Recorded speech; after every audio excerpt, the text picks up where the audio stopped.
The long wait for the names of those who will form the cabinet of President Bola Tinubu is over. The president has forwarded the remaining ministerial nominees to the Senate for screening and confirmation. Some of the names include former governors Adegboyega Oyetola of Osun State, Bello Matawalle of Zamfara State, Atiku Bagudu of Kebbi State, Ibrahim Geidam of Yobe State, and Solomon Lalong of Plateau State. 14 other nominees have familiar faces like Eneki Lokobiri and Aliyu Sabi Abdullahi. The Senate President said screening of the new ministerial nominees will start on Friday, the 4th of August. Jide, I saw that list yesterday. It was during this time yesterday that we had to just go to the Senate President to read out the lists. And yes. 28 names released initially, and now we have 19. So altogether, for the first time, I think since 1999, we have 47. Yes. 47 ministers. People have asked me, why should it be Tinubu in the season when we are saying they should reduce the cost of governance? We'll come up with 47 ministers. That is 5 more than what we've had since since 1999. Because what Obasanjo used to do was, okay, every state will have its ministers, and each of the geopolitical zones will get one each. So that way, some states will have 2. Some states, like big states like Kaduna, like Kano, they will have 2. It's always been like that. But the way it is now, even Ogun State has 3. Ogun State has 3. Wow. More than the biggest states in Nigeria, and Ogun is not among the biggest states in Nigeria. So it's not even, it's not as big as Kwara, it's not as big as Kogi, and those ones are not even among the biggest. So the president, I've been told, intends to create new ministries. The new ministries would help him achieve his aim of achieving real growth and development and an increase in the GDP of our country. Watch out for Ministry of Information, you know, being broken into 2, with one the tourism part of it, culture and tourism part of it, standing alone, and we'll now have something like Ministry of Information and Orientation, National Orientation, because everyone talks about the fact that, look, the issue, we need a national rebirth. We need a national rebirth. We talk about our people not loving the country. There is a need, and people always point at the National Orientation Agency that we need it to do a lot more. This is the season. And I want to believe that by breaking it into 2, the aim will be achieved. You also look at entertainment, for example.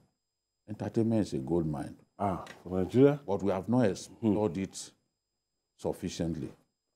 Maybe now, even the way the president is thinking, and with a minister in charge, we'll be able to harness the potential of our young people.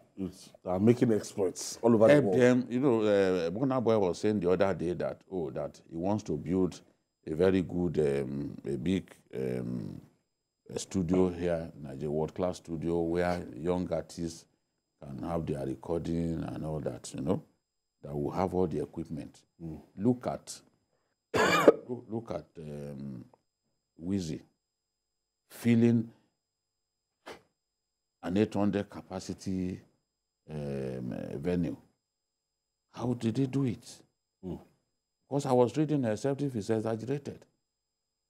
That's the potential. They're breaking all sorts of records in America. Yes.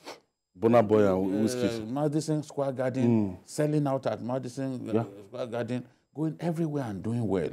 So there is a lot of potential that we need to explore, and I think that in breaking some of those ministries, this is what he wants to achieve. And I've also been told that there won't be a minister of state anymore.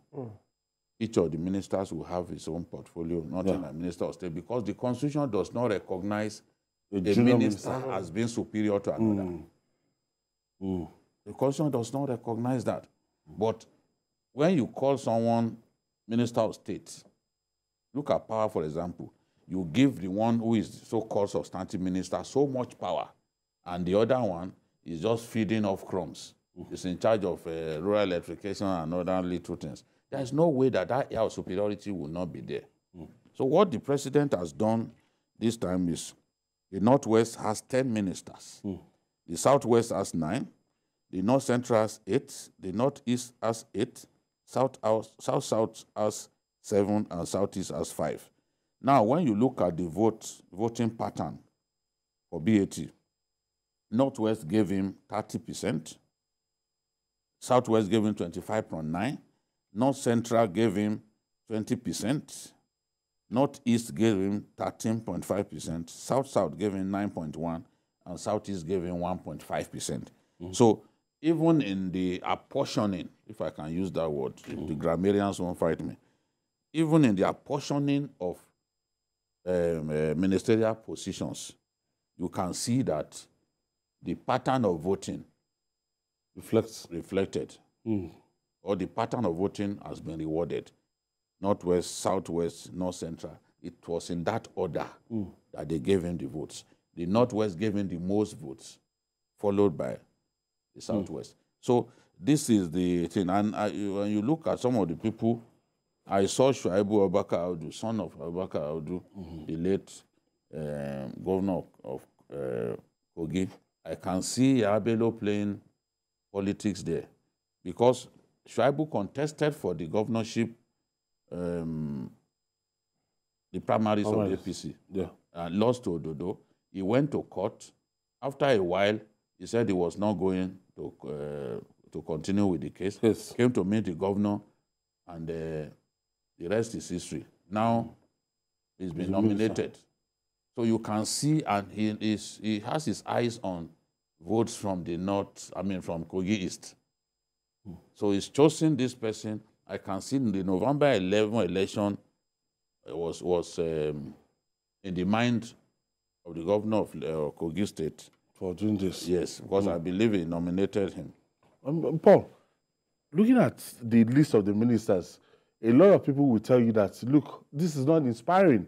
They felt that it's going to be change. They felt that they were expecting Bola Tinubu from what they heard about him in 1999, that they brought in technocrats, he had a compact cabinet, he brought in eggheads, he brought in everybody, that these are a bunch of politicians, these are people that they've not really effected change in our country. That former governor this, governor that, bringing people that lost election. 9 of them. Yes, bringing them back into his cabinet. What do you think Bola Tinubu was thinking? Honestly, I'm unable to share the views of those who think the list is uninspiring. I think people need to live up to certain realities. Okay, it is politics. It's a political system. Those who worked for the president must be rewarded somehow. And I think it's too early for us to start saying that they will not work on. When you say politicians, you want technocrats. You are talking as if some of these politicians are people that they pick from the road, people who probably didn't go to school. Who have economists among them? Atiku Bagudu is an economist, for example. Lalong is a lawyer with an LLM. You understand what I'm trying to say? And what I see, my own impression is that this is a blend of politicians and non-politicians. You understand? And that is the way, that's what I would have expected it to be. In the APC, I've heard APC people complain that the reward system in APC is very poor. I've seen people complain that even the wife of the former president was complaining that the people that we don't see during the campaign of President Buhari, they all came around and they had the one controlling, the machinery of government. She made that complaint. There is no way in a political system like ours you will not have people being rewarded. You know, some of those ex-governors you're talking about were some of the people that said the power must shift to the south. So, you know, some of them were with the president, they were going everywhere. You understand? I think what is necessary is for us to just look at them. We will watch them, how they perform in office. If they do well, fine. If they don't do well, we will complain. So it's just about rewarding system. No. It is part. That Nigeria is not ready to change. No. It's part of the fact. It's a factor we cannot neglect. No, the thing is, let me help out. You see, there are 47 ministers, have you? Yeah. Former governors, 9 of them. There's no way that we can arithmetically say that governors dominated the list. And I've said before that when you look at some of the governors, you may not like Anumai, for example. Can say all kinds of things. They say he's arrogant, full of himself. That is his choice. But he performed in his very well. You must give that to him. And when you see the work that he has done, because I was there, I see him as both a technocrat and as a politician. You look at someone like El-Rufai, you can't say El-Rufai is a politician. He's the opposite of what a politician should be. El-Rufai does not believe in diplomacy, mincing words and all that. You are going to see a clear difference between the man who has succeeded him and himself in terms of approach. El-Rufai, first class, scored a first class in quantity survey. The way he thinks is revolutionary in many ways. You have to give that to him. You may not like him. So you can't say that that kind of person does not have the mindset of even a technocrat. Because when Obasanjo and Atiku brought them into government at that time, they were technocrats. Now, you look at Atiku Bagudu. Yes, in his state, people say he did not really perform, well. And even in the election, he lost terribly. He couldn't even defend his ward. Lost in his ward, defeated in his senatorial district, lost in Kebbi. But when you hear him speak, he was clearly one of the most cerebral governors of his generation. And I don't say things like this often. You listen to Atiku Bagudu, brilliant man. Asiwaju, you know, he once was a keynote speaker at Asiwaju's colloquium.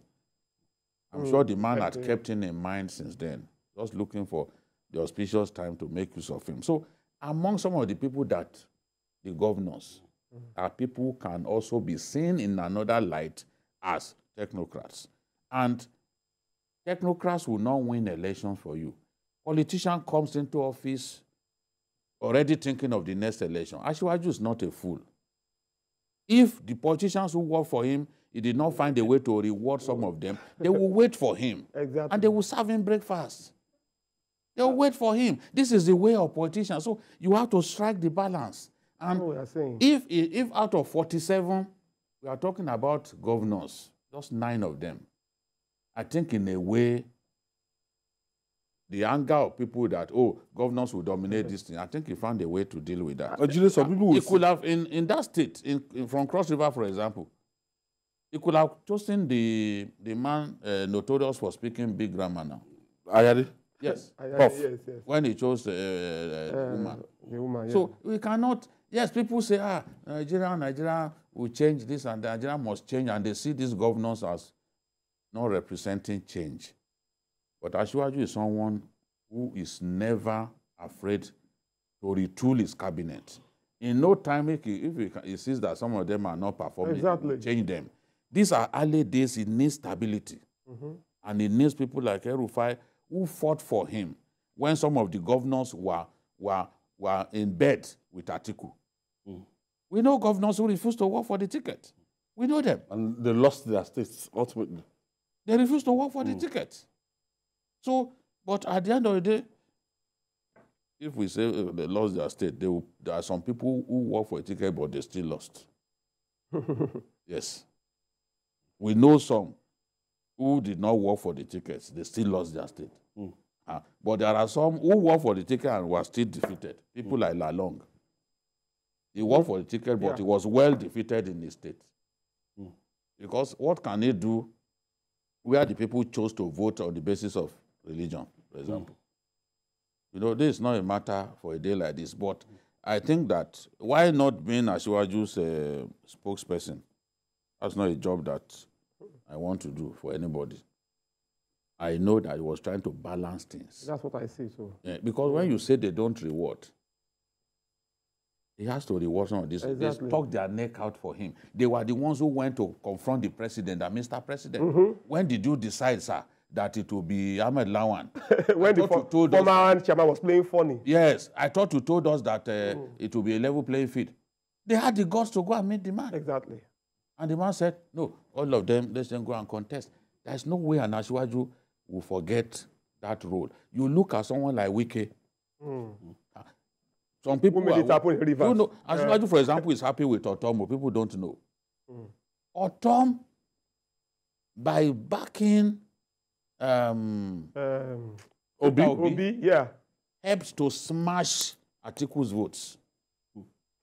People will not see that. So there are many things that politicians do. Think that many people average and as long as they smash that vote, it helped APC to win that state. So a lot of those governors, they may not have won their state, but in a way they played their part, and he is obligated to reward them. It's the man from Yobe that I don't understand how he got on the list. Geidam. I won't ask Asiwaju questions. So it's his choice. When he fails, or if he fails, let me not say when. No, when. If I would he suggest that he hopefully he does. If he fails, he's the one that Nigerians will confront. It's not me. So he's duty bound to own the choices that he has made.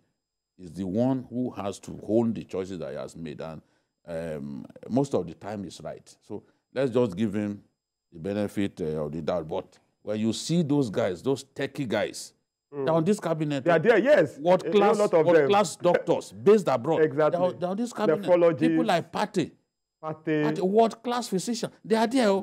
So we need to look at some of the things that the man has done, some of the choices that he has made, rather than just focus on this politician. I know that those politicians are killjoys, but in this cabinet, I've seen some people that I'm really, really impressed. The Alausas, yes, now are they? No, all of that, yeah. Paul Dada, thank you.